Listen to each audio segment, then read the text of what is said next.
more used to YouTube than any other human being, and because you do a lot of YouTubes, right? I mean, you put a lot of those things you do on YouTube. Yeah, and I just started putting content back up. I took most of the last year off, not fully. I mean, I put a few things up, but we'll probably talk about it over the course of this podcast. But I had some big time family changes come up, and so I Yeah. kind of, the last year I had was dealing with a few things, and then now I'm kind of back at trying to be more consistent with the content. Just so that people know this is your job. You're not a YouTuber, right? You don't make your living on YouTube, correct? No, no, I don't even make my living in fitness, really. I just love helping people, and basically I see how big of a difference it's made in my life. So I want to help, give back and put what I know out there, and make it easily accessible to everybody, basically. What do you do for a living, Jerry? Oh man, project manager for a construction firm. I do some website management for the same CEO. He has a couple other companies, and I help him with a few different things. So I've got some projects that feed the family, and then I've had people reach out wanting me to coach them and do at different levels. And so then I do work with some people, but it's limited capacity, not a huge volume. Just because I'm not, and that's why I'm not always trying to sell people programs and books and ebooks and whatever else, because I'm not worried about paying my bills with it. So that's kind of why I just put full programs and stuff on YouTube for free, where most people don't do that. Yeah, it's funny. And that's why I keep bringing, guys like you on the show. A lot of people are like, hey, you should get this guy on or that guy. And I'll go and look at them, and usually they're selling something, right? They're selling a program or some kind of drink mix or something that is going to make your life change. Now, people are going to say, wait a minute, Vinnie, you sell vitamins and you sell, you have your ultra fat, you sell coffee. Yes, but I don't purport that those things, you need those things to be healthy, because you don't. It's a good idea to take vitamins. They will help your health. They will not get rid of your type 2 diabetes. It won't change your A1Cs. My vitamins won't make you rip. You won't be like all cut up like Jerry over there. But then you have people like Jerry who they just got themselves in shape and said, you know what? I'm going to start doing videos because other people should do this. I'm going to motivate other people. Those are the guys I like having on this show. The people who are not trying to turn it into some kind of internet career. What say you, Jerry? Yeah, I mean, I'm with you. I think everybody needs to make a living. There's nothing wrong with having a product for sale. There's nothing wrong with, any of that stuff. But the problem is there's everything you do in life there's an accompanying time commitment, right? You got the opportunity cost. And so if you're going to put yourself out there, you want to eventually be compensated for it. And like I said, all that stuff's fine. But the problem is when you start overselling what you offer, whether it's the pre-workout supplements, which you don't need at all. Drink espresso, honestly.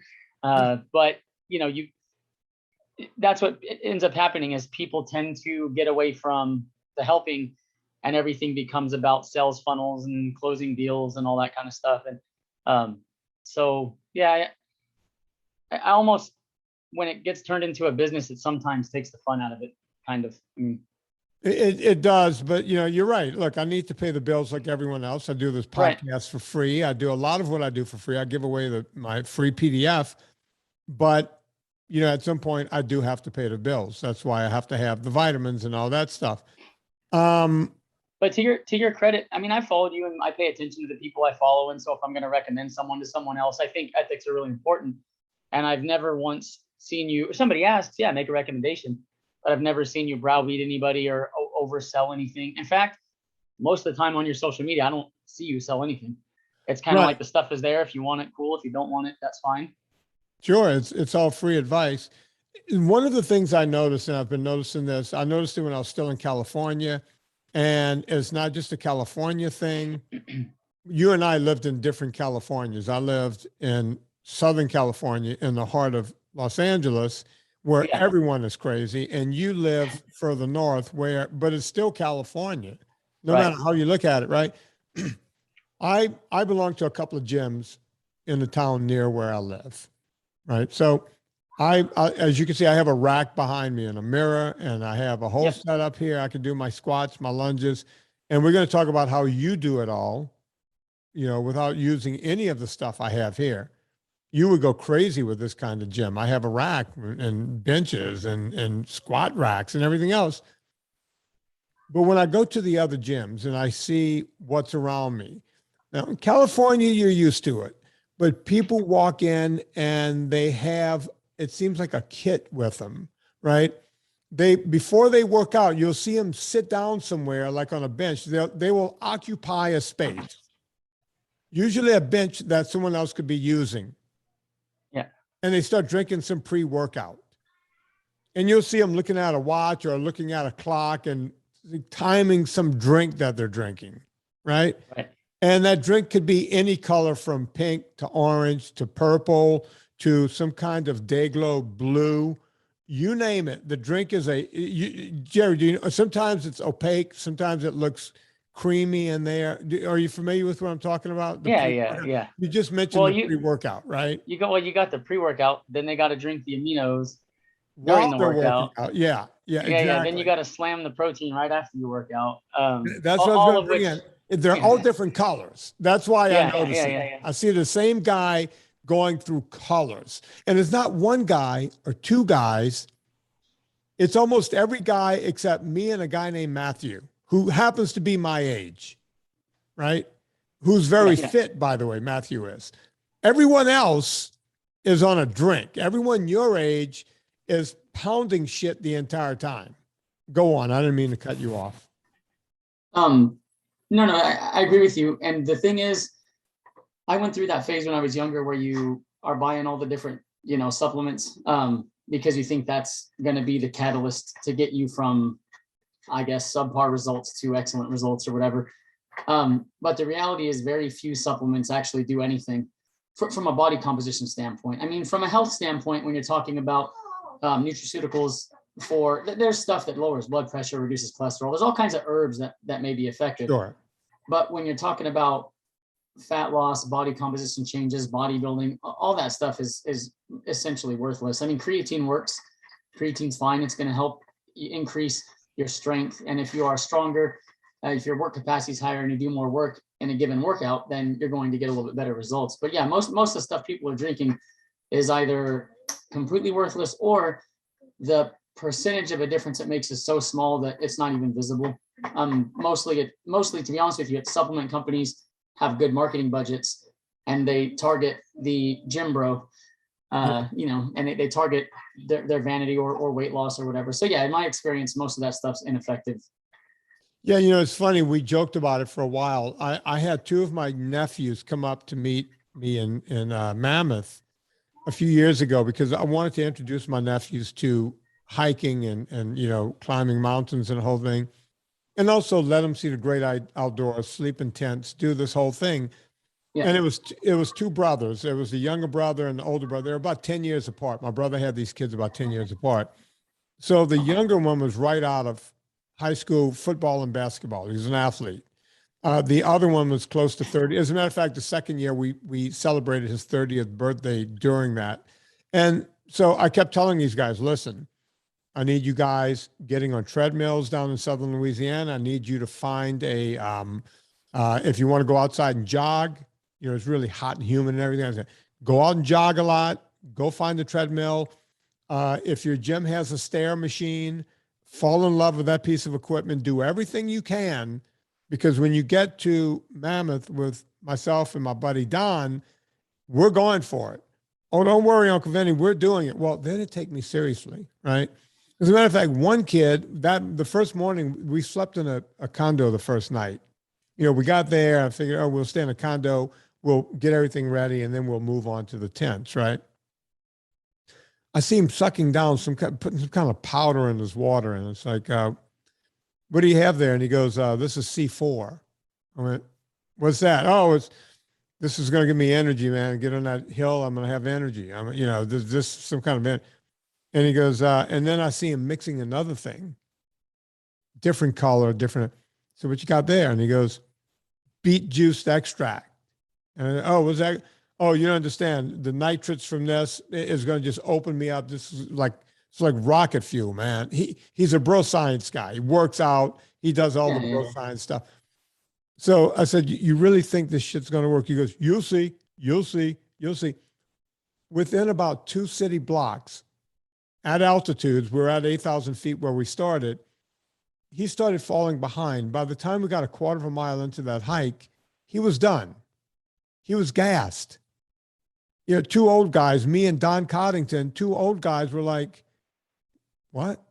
It turns out neither of these kids got ready for this. They just assumed youthfulness, taking this C4 and this beet juice extract crap with the nitrates and everything else is going to somehow magically get them there. And as it turned out, neither of those guys were in shape. But that's the generation, right? That's what they do, right? It's your generation. I see you laughing over there. It's your generation, right? You guys have been sold on this stuff, right? Yeah, I mean, I think it really is youthful. They're more susceptible to. I think everybody can be susceptible to, marketing that tells you what you want to hear. But I definitely think when you're younger, because I was no different. I remember going to GNC and buying $300 worth of crap, thinking it was going to matter. And then later on, when I finally got serious and started really researching training methodologies and the science behind why things work, when I really applied myself, I realized my training wasn't, up to par. What I was the problem. I mean, my knowledge base wasn't adequate to, what I was doing wasn't very effective. And I thought I was going to bridge the gap with supplements when what I needed to do was bridge the gap with knowledge, be that from a coach or from, wherever you get it at. At that point, I was buying the men's fitness and the bodybuilding magazines and reading all the taking shakes between your meals and like shake right before bed and doing all this crap. And at the end of the day, now that I'm older and wiser, I was like, man, if I would have just eaten the right amount of protein per day and eaten the right foods per day and trained right, that's all I needed. I didn't need any of this crap, except maybe creatine. Creatine, I mean, it's and creatine thousands of is not, studies. and creatine does help a bit, but look, like everything else, creatine has its downside. Number one, we get all the creatine we need from eating red meat. Right. Yeah. Aside from that, it's not an essential because our bodies will make it. If we don't take it, our bodies will make it. The downside is if you start hammering creatine, your body stops making it, right? So once you're on the creatine train, you have to stay on it because your body's not going to make it until you're ready to get off and let your body make it again, right? So you can't be hit and miss with it. You have to be either on or off. Go on. Yeah. The lower your, actually, if you're not an athlete, if you're not training physically, and you are not, if you're either vegetarian, vegan, or you don't eat very much meat or animal products, then supplementing a little bit to give you what you would get from animal products, because there is some research showing it has cognitive benefits, it's good for the brain, it has health benefits outside of exercise. But yeah, for most people, if you are exercising regularly, then you can supplement with some creatine. To your point, you don't need a cycle, you just stay on it and you take a small amount. You don't need these, the bodybuilding community, they used to sell you on loading and then taking 10 grams a day when you really only need 2.5 to 5 grams a day. If you eat animal foods in your diet, you don't need very much. Right. And then in the low carb community, especially when you start looking at carnivore or close to carnivore, there's plenty of people that get enough creatine and don't need it at all. So yeah, to your point, if you're eating plenty of meat, you probably don't need it. Yeah. People, I get asked all the time, do I take creatine? And it's like, no, I eat a ton of red meat. So no problem there. Right. The other thing, you'll hear bodybuilders and the bro science guys, they'll go, without carbohydrates, you can't build muscle, which makes zero sense because carbohydrates is nothing but an energy source. The only thing that builds muscle is protein, the breakdown of protein, amino acids, which creatine is one of. Yet they will say, oh, you can't do it without, hammering sugar and carbs. And I'm here to tell you, I can do it. Sean Baker can do it. I think you're pretty low carb, right? Or yeah, I've been since 2010. I've been low carb, and that would be I did 7 months carnivore to try that out. I've been keto for long stretches, 50 grams of carbs a day or less. Right. Year and something was my longest keto stretch. But the highest I've been within that time frame is about 125 grams a day, which for my activity level and size is still low carb. And normally I'm around 75 grams a day. So do you notice, because bodybuilders and all that, they'll tell you, oh, you got to carb up 5 times that. So do you notice that you put on muscle any differently being low carb versus medium carb, or, No, if the calories, so basically, you expend a certain amount of energy every day. And then if you're not eating, if you're eating in a deficit, so if people are familiar with, if you eat less energy than you burn, you can still build muscle. It happens all the time. If anybody, a thing I hear commonly in the bro scientist realm is, well, if you're in a caloric deficit, you can't build muscle, which is just hogwash. Because the only thing you need to build muscle is you need to stimulate protein synthesis. So your body's synthesizing protein, and you need to ideally resistance train, because the resistance training is actually the stronger stimulus and the stronger anti-catabolic or preventing muscle degradation. Resistance training is the most powerful stimulus you can get. So if you're resistance training and then you're eating adequate protein, that's all you really need to preserve muscle mass. If the deficit is too big, so if let's say you have a 40%, which is huge, if you have a 40% energy deficit, so you need 2,500 calories a day, and you're barely getting in, I don't know, 1,250 or less than 1,250 actually, but you're getting enough protein. The protein's got to be pretty high. Again, for carnivores, that's not an issue. But you can even build muscle in that extreme. There's some new research that's come out showing that it's even possible in that big of an energy deficit. It may be a little harder. I mean, if you're dieting and you're in a deficit, your primary goal is not all out muscle mass anyways. Right. It's to burn fat. But and the thing is, you can 100% lose weight without exercise. I don't think anybody anymore argues that point. That's pretty well established at this point. With that being said, I still advocate people try to resistance train, especially. I think cardio is great. I do cardio. But what happens is when you lose weight, you lose fat and muscle, right? And if you don't resistance train, there's boatloads of studies that show you're losing lean mass and you're losing body fat, which is fine. If you've got a lot of weight to lose, primary objective is to lose weight, even if it costs you a little bit of muscle. But in the long run, if you get 1 or 2 days a week is all it takes of resistance training to prevent muscle wasting. Now what's happening is you're losing weight, but you're losing almost exclusively body fat, and you're not losing lean tissue. So what happens is if you say, well, it took me a year, I lost my 80 pounds, now I'm going to start resistance training. There's nothing wrong with that. Kudos for losing the 80 pounds, 100%.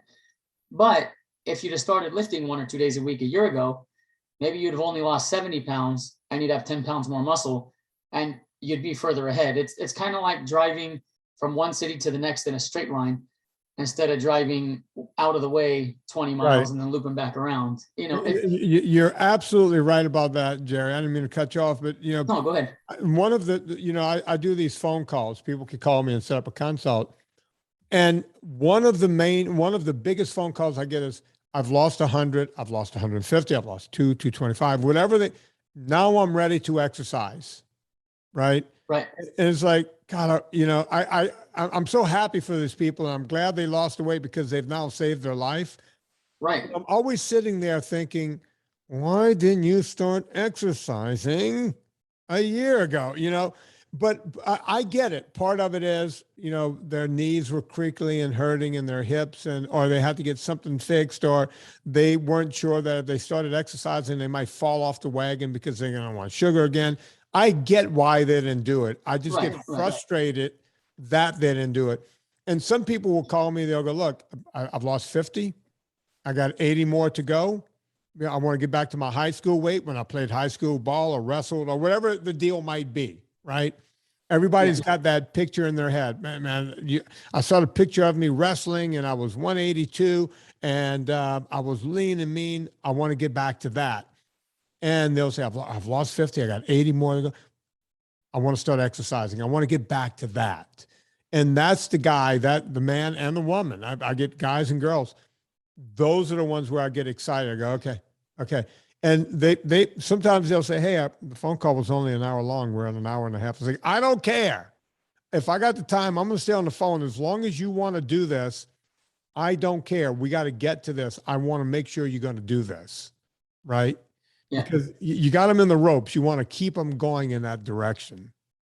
Yeah. And the thing I think, well, there's two things I notice that I think are a hurdle for people to exercise when they're either out of shape, overweight, or just not. And this extends to thin people, because I can tell you, and I know you haven't been a trainer for decades. It's not, because one of the things I hear a lot as well, when you're super overweight, it's so hard to exercise. It's like, and I was fat at one point, so I understand. But it's like, it's so hard to start exercising because I don't have energy. I can tell you right now, most Americans that are thin, that don't exercise, also hate it. And it's an uphill battle, and they can't stand it, and they don't want to do it. It's the same exact argument. They just happen to not be overweight. And what I realized is, if you look at universally hunter-gatherer societies around the world, their activity levels are much, much higher than ours in the West. They on average cover 10 to 20 miles a day on ground, right? They walk, they don't have cars. They've got to bend over and dig up tubers and go hunt animals. So people are very, very active, but they're not active because they're trying to run a marathon. They're not active because they're going to the gym down at the corner. They're active to survive. Right. And so what's happened in modern society is that we don't need to be active to survive anymore, because technology has displaced all of our physical activity. So these societies around the world that are very healthy, their metabolic health is very good. Number one, obviously they're not eating crap foods, but above and beyond that, diet and exercise work together for robust health. And so these people are extremely physically active, because the only other option is to not survive. They have no choice. Right. And if we had no choice, we would all be physically active. But so what I'm getting at is that as humans, a biological survival mechanism that we have is to expend as little energy as possible. So when technology is doing everything for us, it's normal. It's the default state's to be lazy. There's nothing wrong with anybody because they hate exercise, they don't want to work out. That is normal. That is the way it's supposed to work. You're supposed to, if you look at your dogs, they sleep like 18 hours a day. Yeah. Then they run around like crazy for a little while. Then they sleep for like 18 hours, right? Yeah. So, and granted, we're not dogs, but people aren't really different. When you look at hunter-gatherers, they actually have what their downtime is similar to ours. It's just that their uptime is much more active than ours. Right. And so the thing the point I'm trying to drive home is, the default state is for you to not want to go exercise. It's not, you don't want to go do stuff that's physically hard. You have to force, because we live in a modern society, we have to be smart enough to recognize, hey, I want to be robustly healthy. Like, I know diet's important. I know I need to eat better. I need to lose weight. All that's excellent. But then we need to say, okay, I also know that if I want to really be healthy, I can get healthier with just diet. But if I want to be truly healthy, especially as I age, you can get away with just addressing your diet when you're 30 or 40, and you're like, man, I feel good. Everything's good. But I can tell you from observing and from my own family, when you get to somewhere close to 60, it's downhill fast. I don't care how you eat if you're sedentary. Yeah. So it's part of it's realizing, okay, I have to insert physical activity into my life because technology has displaced it. And there's never been a time in history like what we're living through where we have to go manufacture activity. It's always been there, Yeah. I've always said, if I can dig up my great grandfather and explain to him what a gym is and, why everyone needs to go to a gym and why everyone has a bicycle in their house that doesn't go anywhere, it just stays in one place. He would go, what's that again? Think about trying to explain exercise to someone who was born in the late 1800s or early 1900s. It would make zero sense to them. It's like, wait, dude, just walk to the store. What are you doing?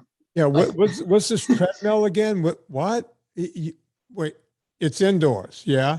And does it convey you from one place? No. It makes sure that you walk or run in exactly one spot.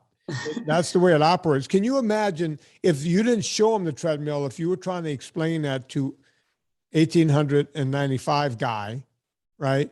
Now tell me about this bicycle of yours. Well, since 1895, we came up with what's known as the safety bike. We don't have the penny farthing anymore, the big wheel on the front. But Yeah, besides yeah. that, we now just sit and pedal in the house. And it's like, well, does it churn butter?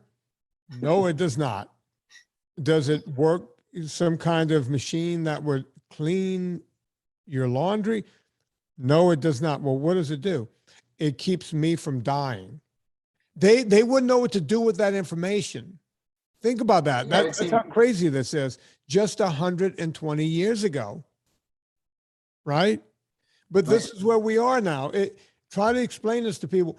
You know, that's why I've always said, you know, that's why the terrorists and the Taliban, that's why they hate us. You know, because they're over there in these countries living in the mountains in Afghanistan, and people are going, you know what, in America, you know what they do? They have gyms. They just go to gym. They're so bored. They're so bored that they just go to places. And you know how your wife has to be covered up, her face and everything? You can't even see her ankle. No, they go to bars, they have a drink, and they're just strange women who just get naked, dance in front of them. They can't even buy into what we do, right? Yeah, They can't buy into anything that we do. So they just want to come over and kill us for it.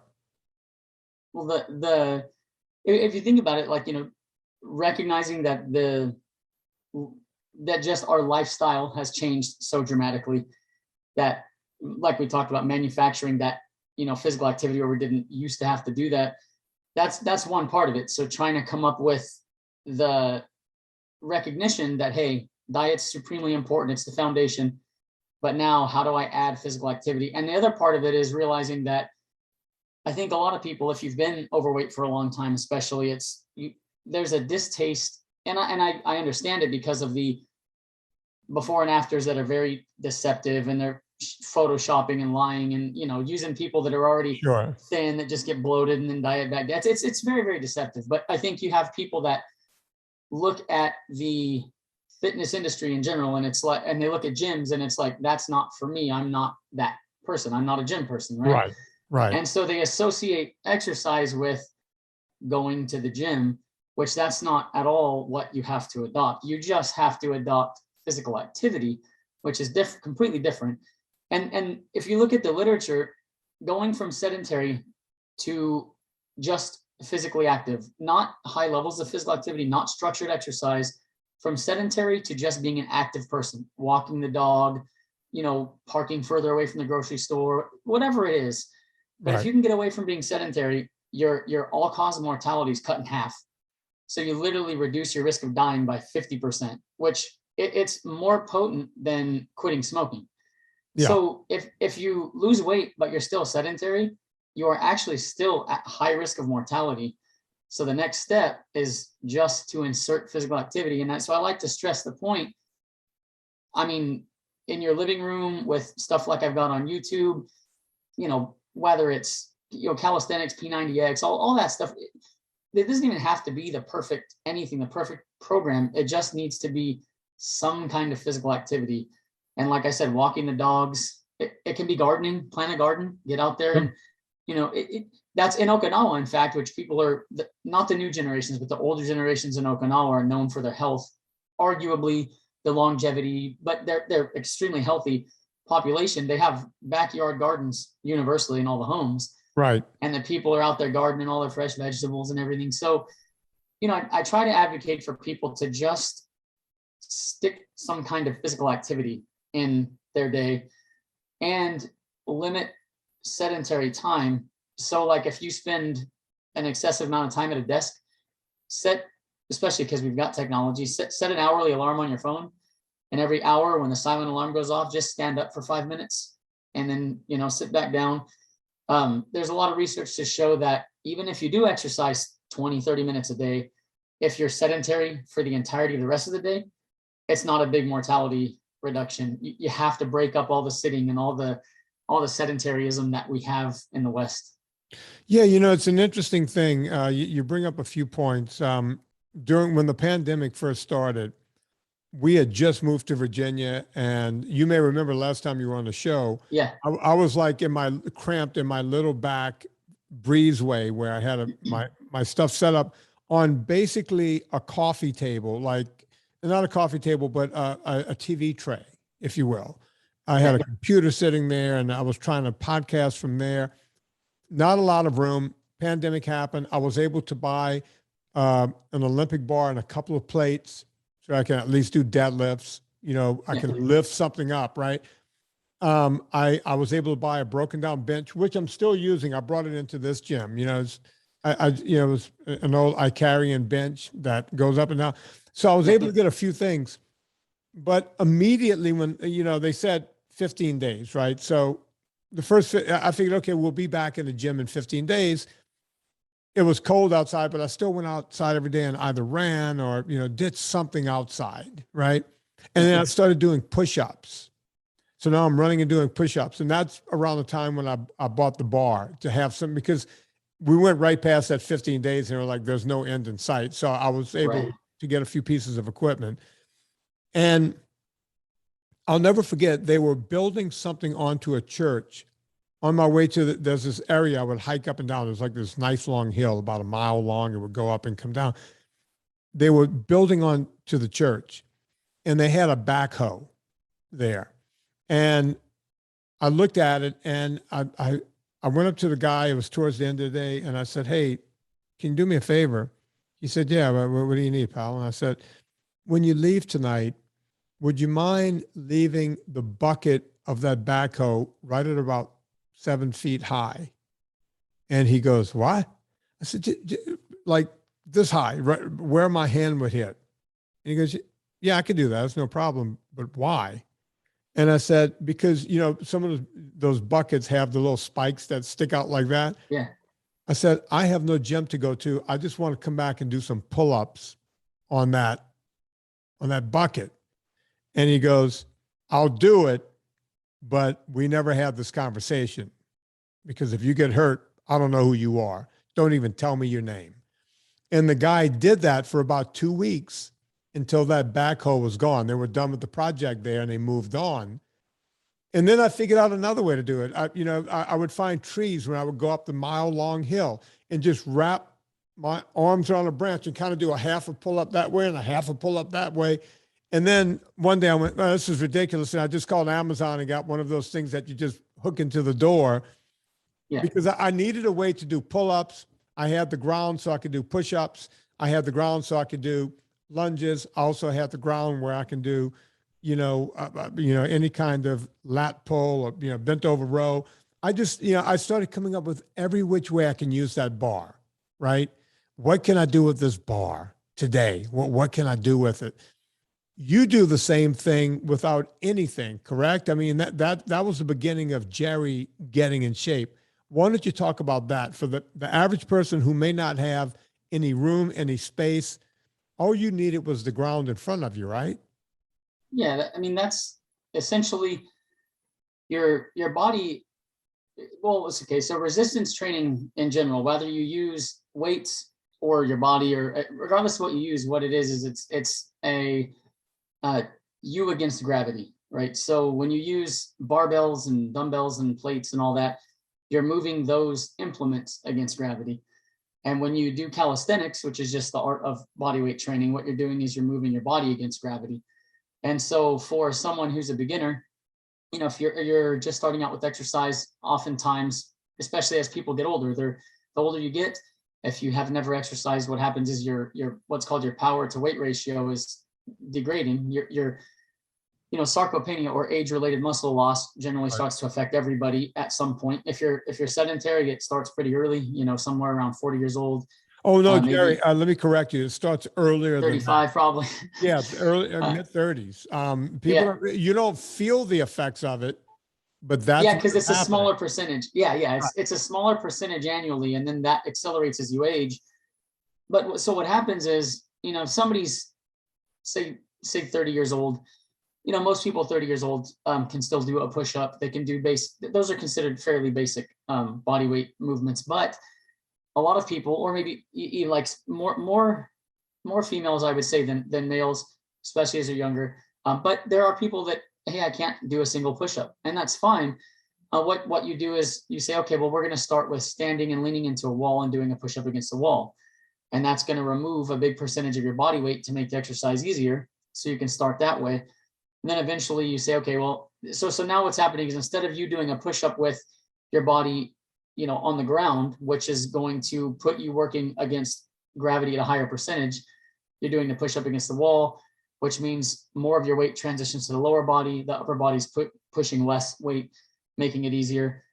And from there, once you can do, let's just say it's 10 or 12 push-ups against the wall, then you would say, okay, now I'm going to use the back of my couch or a chair. And I'm going to put my arms on either the top of the couch, the arm of the couch, the cushion of the couch. Each one's a little lower. Right. And so over time, as you get a little bit stronger, you just start reducing the elevation, bringing you closer to the ground. And over time, you're doing push-ups on the ground, however long it takes you to get there. So with body weight training, what you're doing is you're having to use geometry basically to change the angles of the exercises to either reduce or increase the intensity. And so because I talked about this on past episodes, so I won't spend a whole lot of time on it, but basically my wife and I had a second child, and I knew from having our first kid that I was not going to be able to get to the gym consistently without, I don't feel right. Hey, I'm going to go to the gym for 45 minutes. You got the baby. Peace out. It's not really. So it was one of those things where I said, okay, for the next probably year and a half to 2 years, I need to work out at home. I don't want to put a whole bunch of equipment in my house because I had every intention of going back to the gym. So, and my daughter at this point, this was my son, we were having a new baby. My daughter was a little older, and she'd been a gymnast at this point for about 6 years. And so I'd observed these gymnasts that have phenomenal physiques. They're super powerful. And I decided, you know what, I'm just going to do gymnastic style conditioning at home till my kid's a little bit older. My son's older, then I'll go back to the gym. And what happened was I kind of fell in love with it. The new challenge. I liked the minimalist approach. I started doing the exercises in my backyard in the grass and just being out in the sunshine and spending time in nature. I liked it better than the fluorescent lights of the gym. And I just kind of stuck with it. And from there, I tried to figure out, okay, what exercises from a traditional strength training program am I missing? What am I not getting that I used to get at the gym? And how can I replicate that at home with either no or minimal equipment? And so that's where I ultimately went with a pull-up bar and a set of gymnastics rings. And the primary reason for that, and I actually recommend that for, even if you're a beginner, that's the first thing I would recommend picking up, because it allows you can adjust the height. It's either TRX or gymnastics rings are very similar. Right. And so what these are suspended from a pull-up bar. And I have a lot of followers that just put a doorway pull-up bar, which is what I started on. Put a doorway pull-up bar, hang a set of gymnastics rings from that. And what the rings allow you to do is do rowing work, which is really important for working the posterior chain and backside of the body.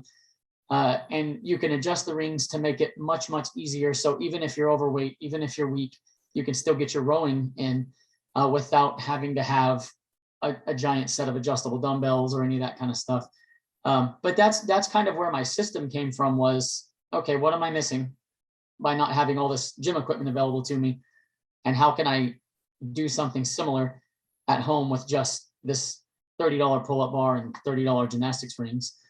And so what I've tried to do with my content on YouTube is I have some, obviously, because everybody's at a different point in their health and fitness journey. So I have some extreme beginner content where, hey, I've never worked out before. I can't do a single push-up. I need to start from absolute ground zero. So I've got plenty of that kind of stuff. And then I've got content all the way up till, you could be extremely seasoned in the gym and very strong relative to your size. And I've got stuff that'll still challenge you. So that's kind of what I did, is I tried to bridge the gap and run the whole spectrum, being able to take somebody from absolute beginner getting started all the way through advanced trainee. I think it's wonderful. I've watched a lot of your videos. I often send people to your videos. They'll say, Vin, what can I do at home with nothing? I'll say, Jerry Teixeira. And then I go through the painstaking, it's spelled TEIX. There's an X in there, and then it's an EI again. And then I think RA. And then, no, it's not Teixeira. It's Teixeira. The guy can't I pronounce his think, whole name. Yeah. well, I got a long way to go, but I think if I'm not wrong, I had somebody tell me they typed in my name and just TE and it was the first one on YouTube. Yeah. So I think it's starting to move up the ranks, Yeah, no, you are, so hopefully people could find you just about putting in Jerry T or just Jerry at some point. Yeah. I remember when I became the third most famous Vinnie in the world, behind Vinnie Jones and Vinnie from the Jersey Shore. So I got lucky, right? Because mine's spelled with an I-E, and I think Yeah. Vinnie from the Shore is with a Y. So by dint of having a different lettering of my name, I'm right behind Vinnie Jones in a lot of cases, which is, it's weird how all that works, right? Yeah. I just have to write, 2 books and do 3 documentaries to even get anywhere near, moving up the Google ranks. You did it by doing a fucking couple of push-ups. It makes sense. Well, the worst part is that the dude from Jersey Shore gets number 2 for what? Yeah, for screwing around with Tootsie or Mookie or Mootsie or what was her name? Snooky. Snooki, there you go. I've never seen the show. I'm actually friends with the dude now. Like it turns out he was a big fan of mine. And Vinnie Guadagnino, I walked into the Adam Carolla show one day and they said, "Hey, Vinnie Guadagnino is back there. He heard you were coming in today and he's very excited about meeting you." I'm like, okay. Turns out we like each other. He's a cool guy. Yeah, right? yeah. Yeah, he's been on the show before. I like Well, Vinnie. the funny thing is I'll keep this short because I know we got other stuff to get onto, but when I was in the Marine Corps, I had a buddy, Jay Sams, and he was from Brick Township, New Jersey. And so when I was in the Marine Corps coming from California, I'd never really had much interaction with East Coast people, Yeah. And, but it's funny because he was an awesome dude, right? But when you watch like Jersey Shore and you see it's not far off from, he wasn't like quite like that. He was a little bit different of a guy, but, sometimes you see people and you don't really get to know them. And it's like almost like a caricature of a person. It's funny. Yeah. But a lot of times when you get to know people, they're good people. Somebody that you see and you think, look at this guy, man, he's a clown. And then you get to know him and you're like, oh, he's a cool guy. Yeah, they we do that in this country. I'll never forget when at Tulane, I grew up in the Deep South. Not many from the Deep South actually went to Tulane. It was mostly Jewish kids from Shaker Heights, Ohio, and Great Neck, Long Island, and Miami. And these kids were coming in from everywhere except the Deep South. Or I guess Miami's the Deep South, but that's his own little island, right? It's all different. Right. It's different. Yeah. And they would come in and they would hear the accents on the Cajuns and they just automatically assumed these guys are just fucking brick shit dumb. They're just, they can't even speak English, right? It's like, look, it's not our fault. We grew up on a bayou. This is just a dialect. This is us. And right. Yeah. by the way, we're all happy with it. We're good. You're the ones with the problem, right? And then it turns out I spent 3 of my 4 years once I became, I started making a dean's list in college and the whole thing. So now I'm invited to different parties on campus and they're going, wow, you're pretty smart. And it's like, what did you think of me before? Right. It's like, well, you have the accent and everything. We just assumed you were just this big old dummy. And then it didn't help that I was on a football scholarship either. So I had a lot working against me, but yeah, we do that with people. Right. Jerry, I want to do a quick ad here, and then I want to move on to why you haven't been on the internet. You've had quite the year, and do you don't mind talking about it, do you? Yeah, no, it's fine. Okay, folks, Villa Cappelli olive oil. They have been the longest running sponsor of this show. Villa Cappelli. Look, the problem with olive oil is our government the FDA allows these companies to cut olive oil up to 40% and still call it 100% olive oil. That seems ridiculous, right? I just did a movie about this kind of stuff where we're being lied to about what the truth is. And you will see that Beyond Impossible, but olive oil is really, really no different than that. And I'm not kidding when I tell you, look, you could find good olive oil in this country, but you have to go look for it. It's not the stuff you would normally get in some of the European countries where they don't cut it. Villa Cappelli, I can stand behind it. We test this olive oil all the time. I use it in my vitamin D product. Anna Vocino uses it in her sauces over at Eat Happy Kitchen. We also use it in our own homes. Villa Cappelli olive oil, best olive oil on the planet. Go get it right now. Get a 3-liter 10. I'm telling you, don't go buy the little 750 milliliter bottle, because you're going to run out and go, man, I should have gotten more. And the more you buy, the cheaper it is. You also want to save on shipping. Make sure you're well over $100, because if you put in promo code Vinnie, Vinnie, no wimpy Y, you'll get 10% off every single time. 10% off at Villa Cappelli olive oil every single time. Promo code Vinnie. Look, if you buy like $120, you take the 10% off. That's $12 off. You're still over $100. You'll get free shipping. That's just the way it is. That's the way it works. So go do it all at Villa Cappelli. You will save greatly no matter how much you spend. Villa Cappelli olive oil, promo code Vinnie. We're talking to Jerry Teixeira. Jerry, what's your YouTube channel called? Is it just Jerry Teixeira? Yeah, it's just my name. Okay. You guys can go check him out there. Ladies, he's kind of dreamy, but hey, he's married with 2 kids. Jerry, you went off of YouTube for the better part of this year.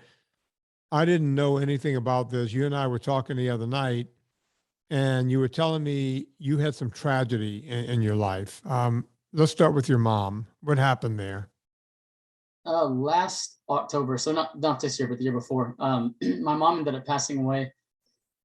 And part of why I've been, had a goal of trying to put content out there and help people add physical activity and realize how important it is to get away from a sedentary lifestyle is my mom was a hairdresser my whole life. And so she was always on her feet, and, being on her feet all day and being active, she was always pretty healthy. She had no heart disease, nothing like that. I mean, all of her blood work was always good. But when she retired, which I think she was close to 60 when she retired, she became sedentary, and she wasn't very overweight. She didn't overeat. But what happened was she had osteoporosis. So she started to lose bone density. And one of the best ways to prevent loss of bone density is from resistance training. So throw another little plug out there for resistance exercise. Sure. But, from going from, again, an active lifestyle, she didn't do any structured exercise. She was just on her feet all day, which is non-sedentary. So she went from being non-sedentary to sedentary.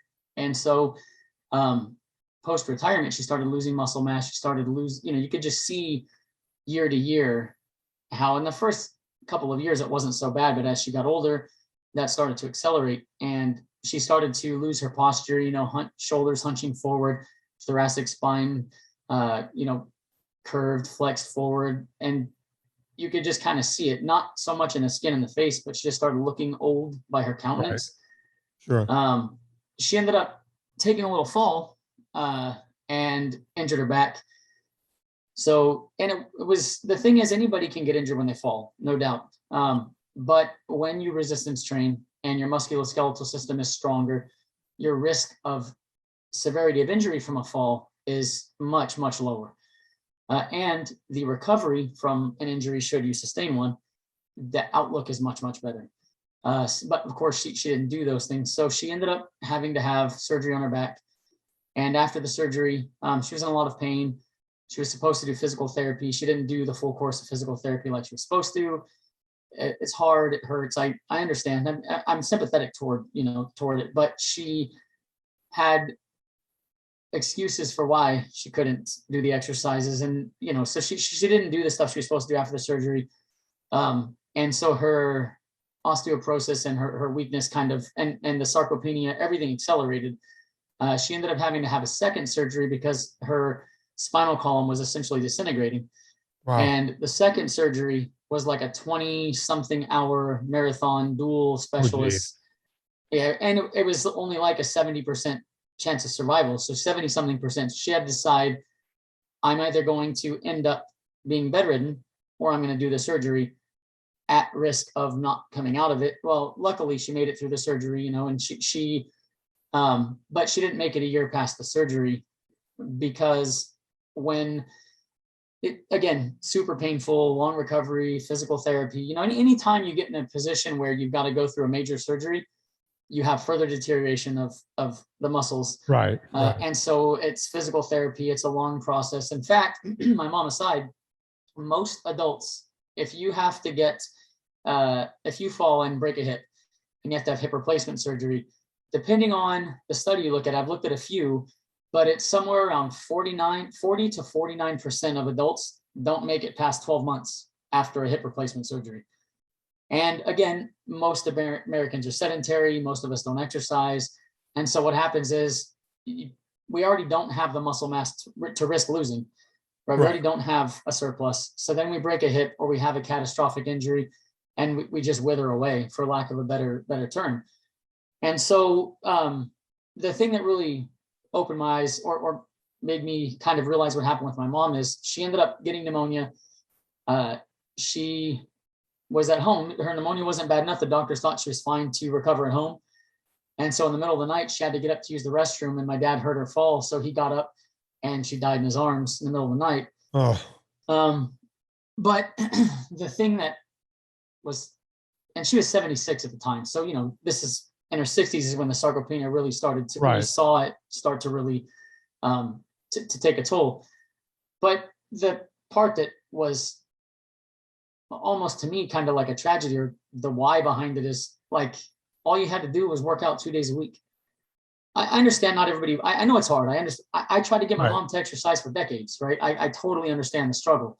But her deterioration, dual surgeries, all of it, resistance training would have greatly reduced, if not completely prevented, the deterioration of her bones. The bone mineral density would have gone through the roof, right? Like, and then the problem is not just, oh, my mom passed at 76, because that's not, I mean, it's not old enough. I think she still had life ahead, right? Her organs were all healthy, her blood work was good.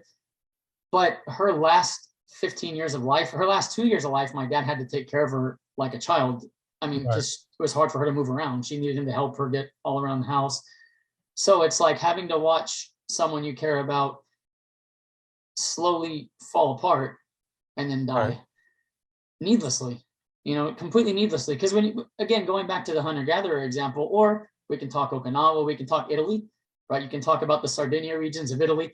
The elderly people there, they're jogging around at 85 years old. They're dancing, they're going to dances and those guys, they have the most centenarian men on the planet, which is very, very odd. And they think in Sardinia, they think it has a lot to do with, they walk all around that island and there's a lot of hills. They go up and down hills all day long. Right. You know, so yeah, they're moving and they say the men are crotchety, which I get. My family's from the next island over. I must have been somewhat Sardinian because I'm crotchety and I walk everywhere. So I think I have some Sardinian in me. But yeah, go on. I didn't mean to cut you off. No, it's so I think it was something where having gone through that, I don't want to be in a situation where later on in life, I'm not ambulatory and I can't take care of myself. I don't want my wife I don't want to be a burden on my wife. Right. As my mom ended up becoming a burden on my dad, and my dad was a trooper. He took great care of her, and, you know, but I don't think any of us want to be that for our significant other.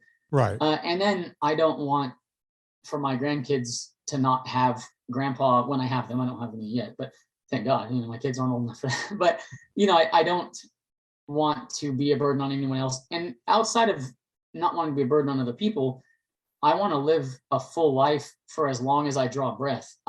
You know what I mean? I don't want to be in and out of doctor's offices and hospital beds and all the rest of that. And that's the thing is, and the reason I use my mom as an example, she was an amazing cook from the South.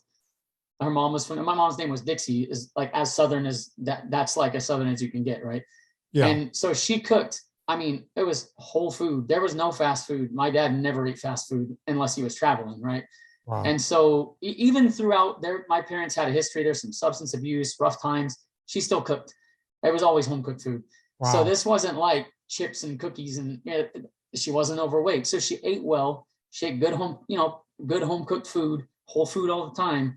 But she became sedentary and her body fell apart. And so the reason I try to get that message out there is being low carb myself and observing the kind of, being in conversations within a low carb community.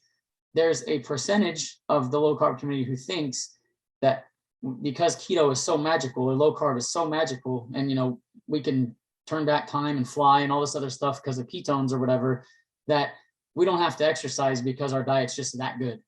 And that is that's a fallacy that's not accurate, right? That's not rooted in fact. Yeah. You're not kidding about that, because one of the things I say when I walk on stage to do talks, it's so funny because that was such a big part of my life. And since COVID, is like, I do everything I can not to go do a talk. But whenever I walk on stage, the first words out of my mouth is, exercise is a poor way to lose weight. And I'll say, think about that, folks. I make my living by telling people to exercise, but I'm here to tell you that it has nothing, or at the very best, very little to do with losing weight. Right. So the question becomes, why do we exercise? Well, because it's the fountain of youth. It truly is the fountain of youth. It's a use it or lose it.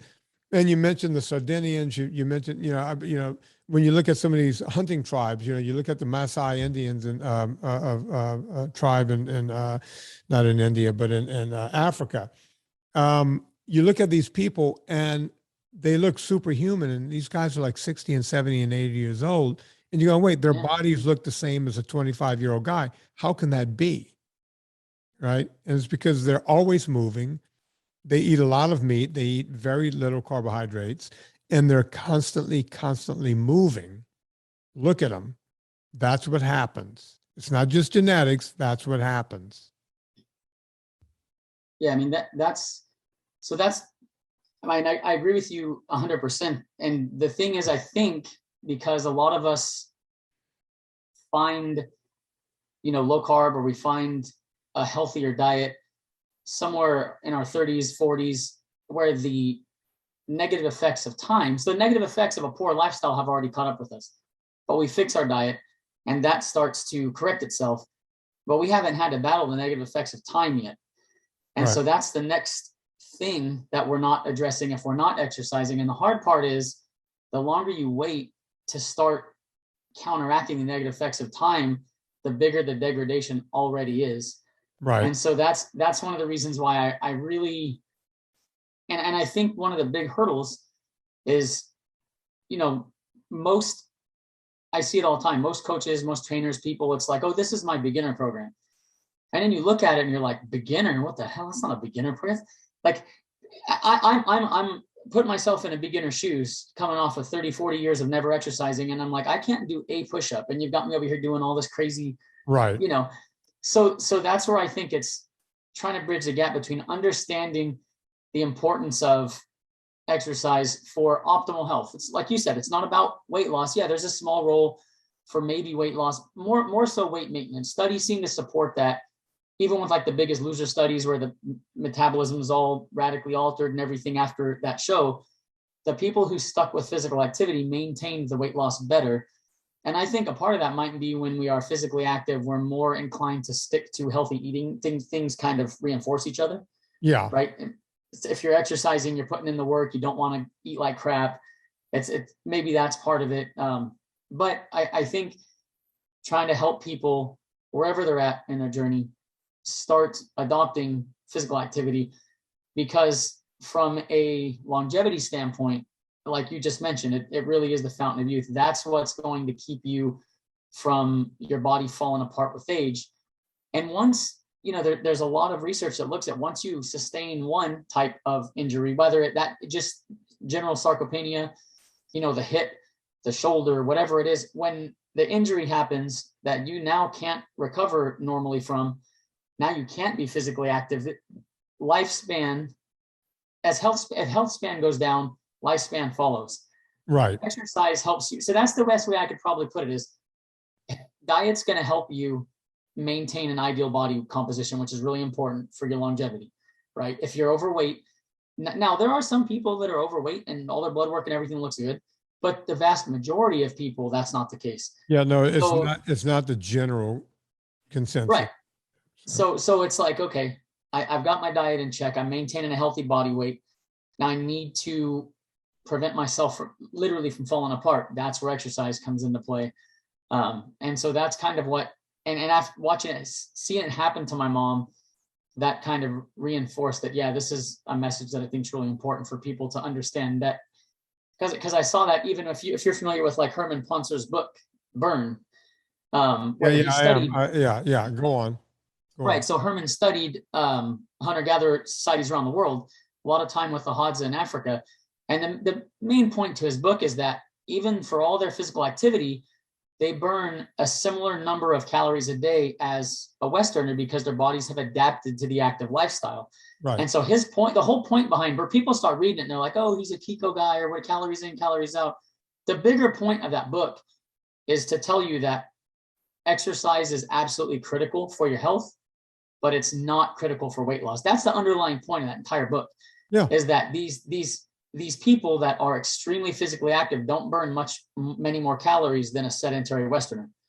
Okay, so you think of all this 10 miles a day of activities they do, and they're not burning a lot more calories. However, and to his point in the book, they literally do not have metabolic disease over there. They don't get heart disease. They don't have diabetes. It doesn't exist. And it's a combination of physical activity and, of course, they're eating whole foods. Right. So I think it's really important to realize, if we want that robust health, that we've got to, you've got to insert the physical activity. So again, that, I know we've talked about that quite a bit, so I don't want to over. No, you can't overstate it, because in my entire life, people have said, oh, the reason you're lean is because you're addicted to exercise. And it's like, no, people who are addicted to exercise, meaning, so you see, I'm considered addicted to exercise because I actually move every day. Right. And, I always say, look, it's like wiping my ass and brushing my teeth. You don't have to do either one of those activities, but it's a pretty good idea if you did. Right. So since I like wiping my ass and brushing my teeth, I also like moving every day. Otherwise, I would just be sitting in a chair like this, working all day. Right. So yeah, if you call that an addiction, it is. But it's not what makes me lean, because right after college, when I wasn't eating on a training table anymore for the football team, I could only afford ramen noodles and pasta and this kind of stuff. And I was still exercising like a crazy man, but I went up to 275 like that. I just snapped my fingers. I was 275. I was like, wait a minute. Not only have I done all this other stuff, I've also bought a bicycle. I don't even drive my car around New Orleans anymore. I was literally riding. If I had to go anywhere, I was like an old European guy when I was like 20. It was like, I need to go somewhere. I need to go buy groceries, backpack on my back, whatever I could fit at the grocery store in the backpack is how much I bought. If I had to make 3 trips, I had to make 3 trips. It's just the way it was. If I wanted to, the only time, excuse me, I'm losing my voice.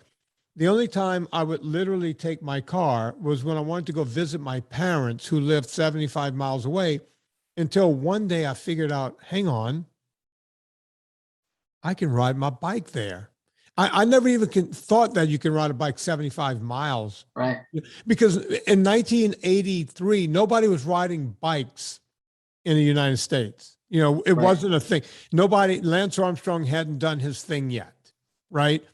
Nobody knew about Europe and the Tour de France. We kind of knew about it, but, we didn't know how far those races were or how far you can ride a bike or anything else. And one day I showed up on a bike at my parents' house and they were like, where's your car? And I was like, I rode my bike here. And they're like, from where? And I said, from New Orleans. And my dad said, how did you get over the Sunshine Bridge? And I said, I rode up it and then I rode down it. He goes, you went across that bridge on a bike? Like they couldn't, like their minds couldn't wrap around that.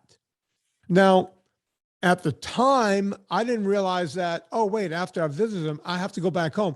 I ended up having to sleep there that night. And luckily, at that age, I still had some clothes at their house, right? I was still in college. And it's like, oh, I should have a pair of Levi's and a Hanes t-shirt around here somewhere. And that's what I did, right? I found some clothes around the house, had dinner with my parents that night. The next morning, about mid-morning, I got on the bike and my dad was like, would you like us to give you a ride back? It's like, it's kind of going to defeat the purpose of, doing what I'm doing here. Right. But the exercise is not what got me in shape. Is when I figured I was getting fat from all the fucking pasta I was eating because I couldn't afford anything else. And then I started figuring out what I could afford. Right. Chicken on sale. I had to learn how to cook chicken. Cheap cans of tuna fish, or whatever, or ride to my parents' house where I could get a free meal that was mostly meat, once a week. And I was figuring out ways not to eat pasta around the clock anymore. Right. Well, I mean, if you look at bodybuilders, these are people, and the thing is in bodybuilding, granted, there's two kind of, you have your natural bodybuilding, which is a very small minority of bodybuilders. And then you have your bodybuilders where they take steroids and all this other stuff. So, right. But even with that being said, what's keeping them lean, if you look at what, whether they're off-season diet or they're getting very lean for a show, whatever the case is, it's all dietary manipulation. And then cardio is used, they do use it, but it's used to get the last bit of fat off at the end. They're primarily, so even the guys who make their living or their hobby or whatever level they happen to be at, but the people that it's their business to get as lean as humanly possible, it's dietary manipulation is how they do it. It's not exercise. They're already exercising at high levels all year long as it is, right? Hour and a half in the gym, 6 days a week or whatever. Sure. And so, yes, they might add a little extra cardio in, but they've known forever that the cardio burns a small amount of fat. The diet's how you burn most of the fat. So even the guys that are the best at that do it through dietary manipulation. So yeah, I was exercising an hour to an hour and a half a day, 5 to 6 days a week when I got fat. I mean, I was lean and mean coming out of the Marine Corps, right? Kept exercising and didn't change how I ate, which I could get away with it at 21. And then as I started getting closer to 30, all of a sudden I was 50 pounds overweight and 38-inch pants were barely fitting me. I'd gone up from 32, 34, 36, 38. Yeah. And that's what finally I went to the doc and he's like, dude, you're on the obese scale now. He's like, what are you doing?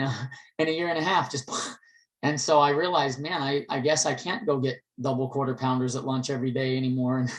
And so that is, like we talked about in past episodes, I'm the guy that got fat while exercising an hour and a half a day. So I 100% have personal testimony that you're not, if you eat like shit, you're not going to out exercise the eating like shit unless now Michael Phelps did it. Okay. You're going to spend 8 hours a day exercising. No, but Michael Phelps, he didn't do it by exercising 8 hours a day.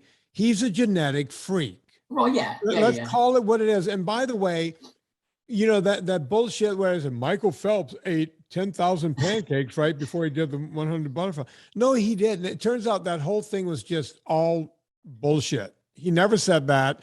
The whole diet that they were talking about was made up. He came out later on and said, this is all bullshit. I was embarrassed not to go along with it at the time, but that was all just wrong. Right. But you have people, look, I played football with these guys, these defensive backs. They're built like lizards, man. Like these guys, they never go to the gym. They most of the time they just drink beer and smoke pot. They are just genetic freaks, right? Yeah, to make it as a pro athlete, depending on the sport, the majority of them, especially, if you look at football, these are world-class athletes at the Division I level or NFL. These are literally world-class. So yeah, if you're not genetically elite, and then you have talent, and then you get good coaching, it's only the best of the best of the best. So yeah, I agree with you. Using the elite as an example of you cannot look.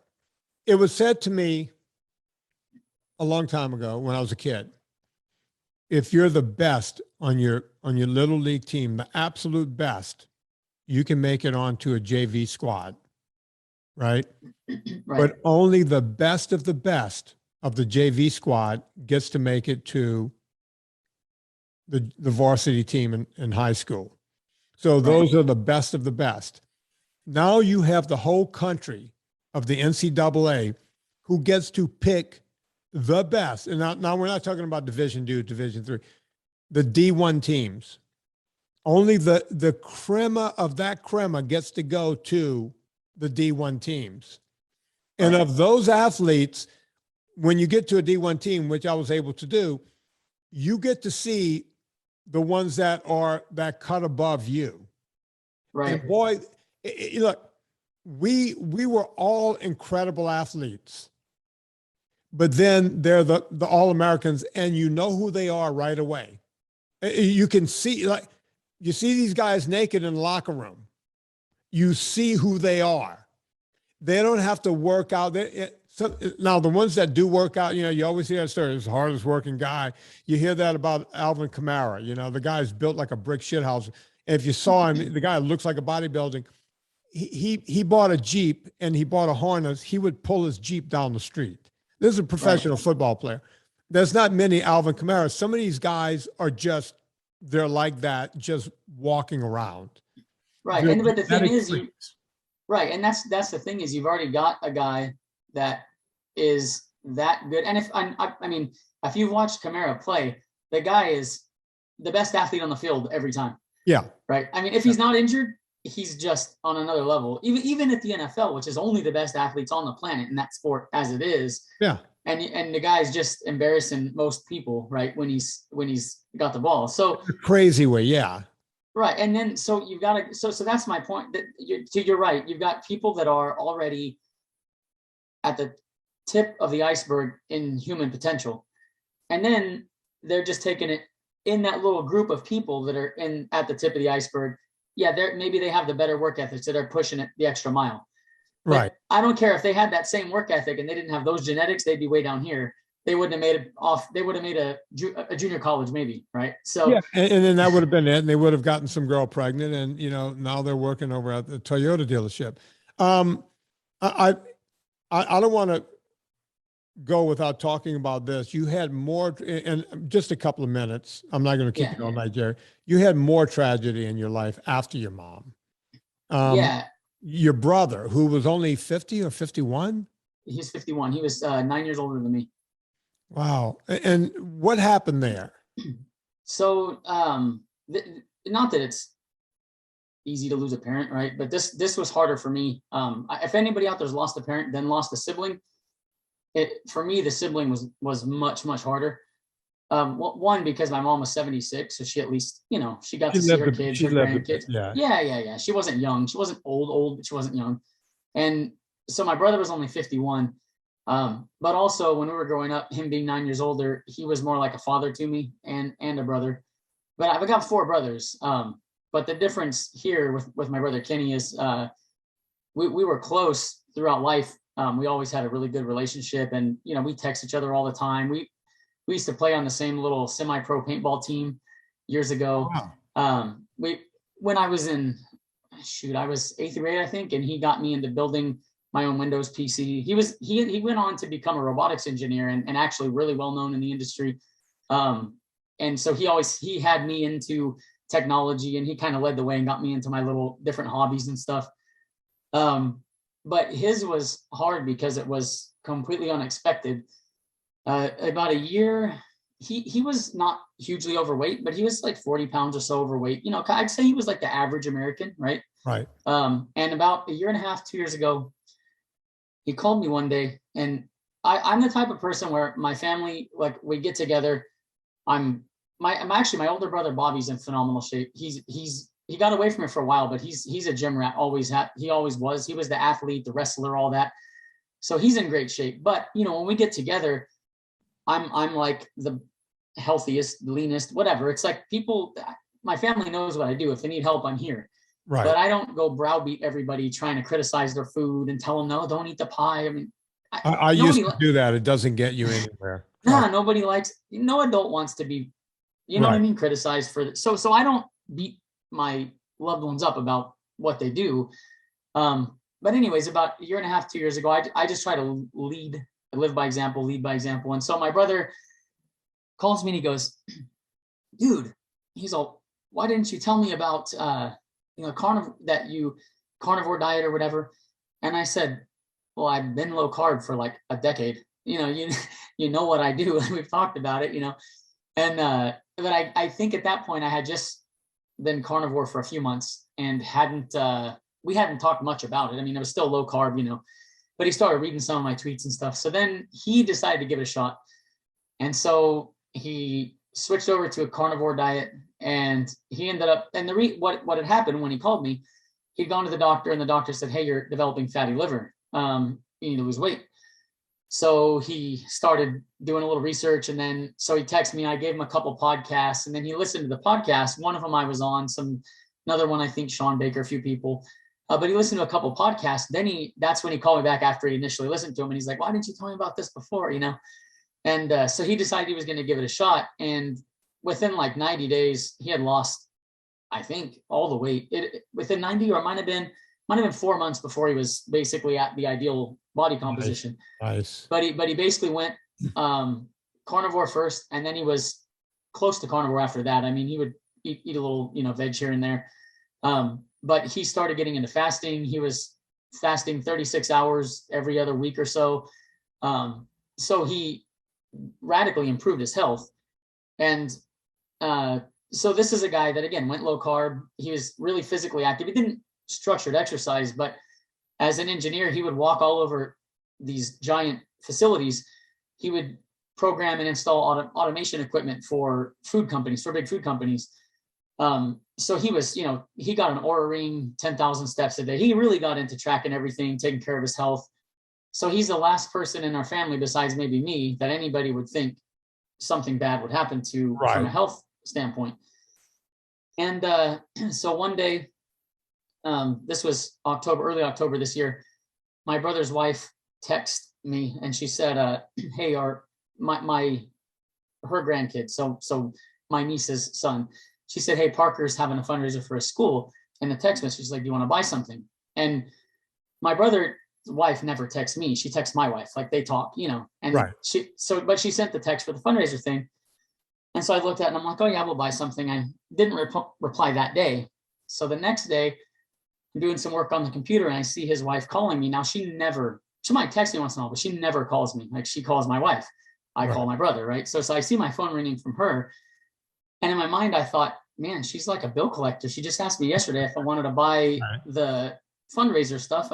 So I answered the phone thinking she was calling me to tell me to put my order in. And I hear she's crying, and she said, hey, I said, what's wrong? And she said, Kenny's in the hospital.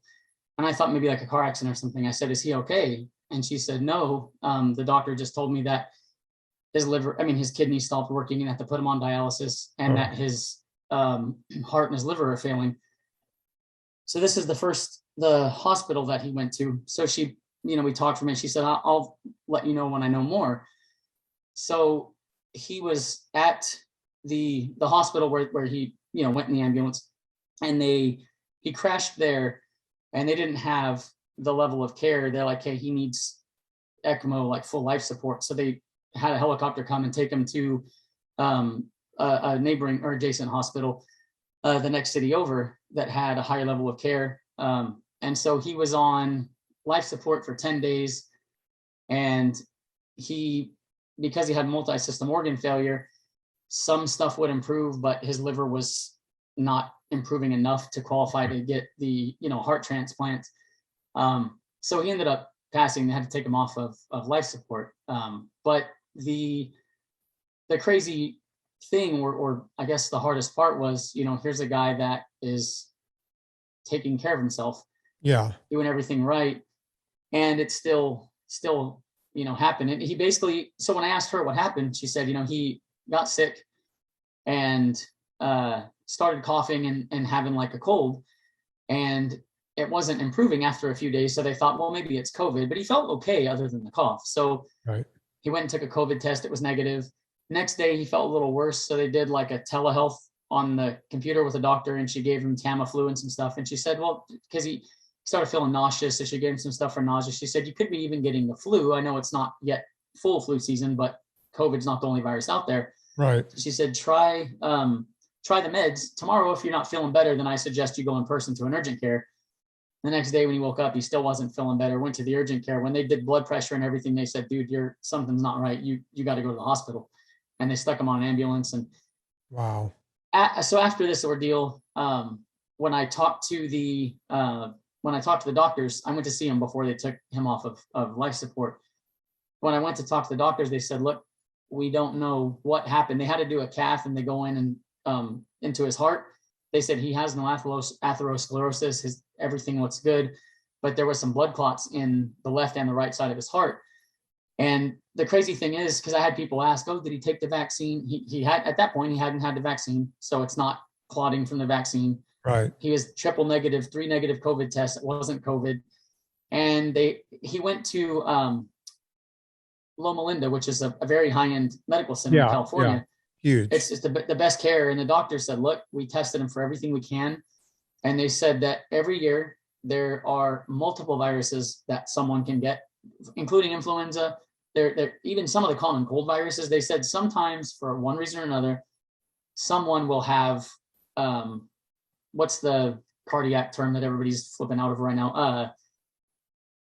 From COVID or from the vaccines, myocarditis.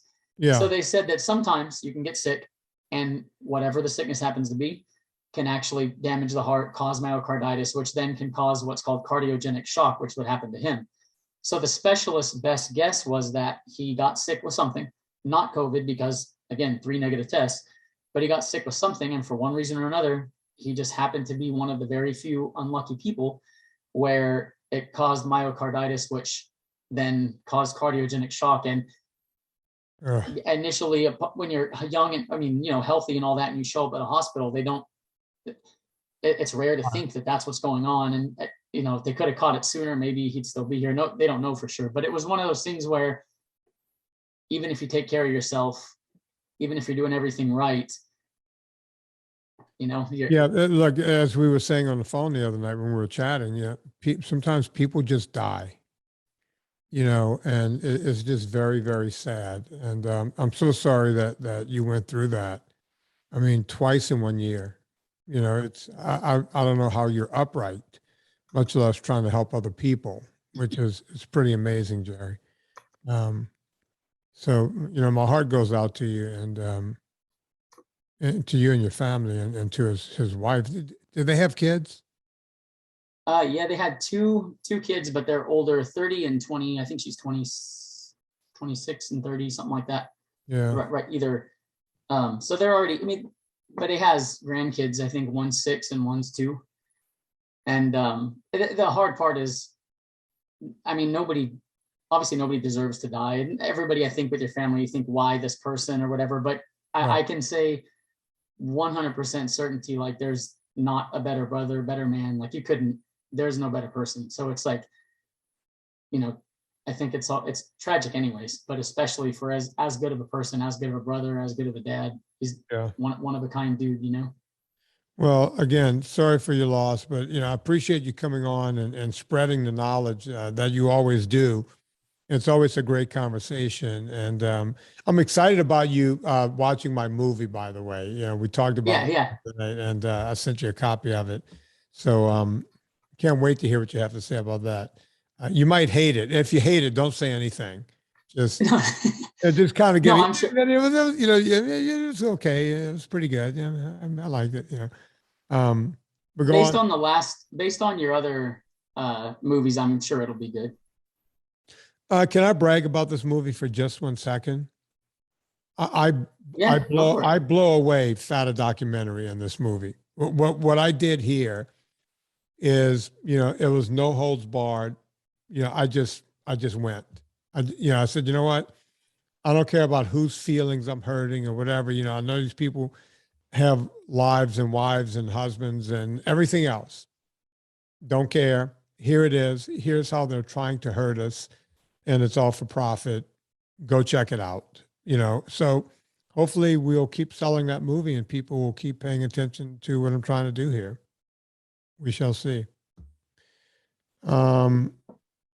Folks, if you like what's going on here, you know what to do. We all go shopping on Amazon. Before you go to Amazon, go to VinnieTartaruce.com. Click through the banner. Puts coal on the fire, gets my train down the track. We also have the superfan page at VinnieTartaruce.com. I appreciate when you guys go there and toss us a couple of bucks.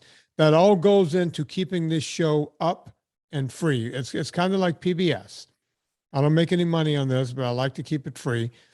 Jerry, where can they find you? The easiest, I'm probably most active on Twitter, which is just my name. So it's Jerry Teixeira, Teixeira on Twitter. The YouTube is the same thing.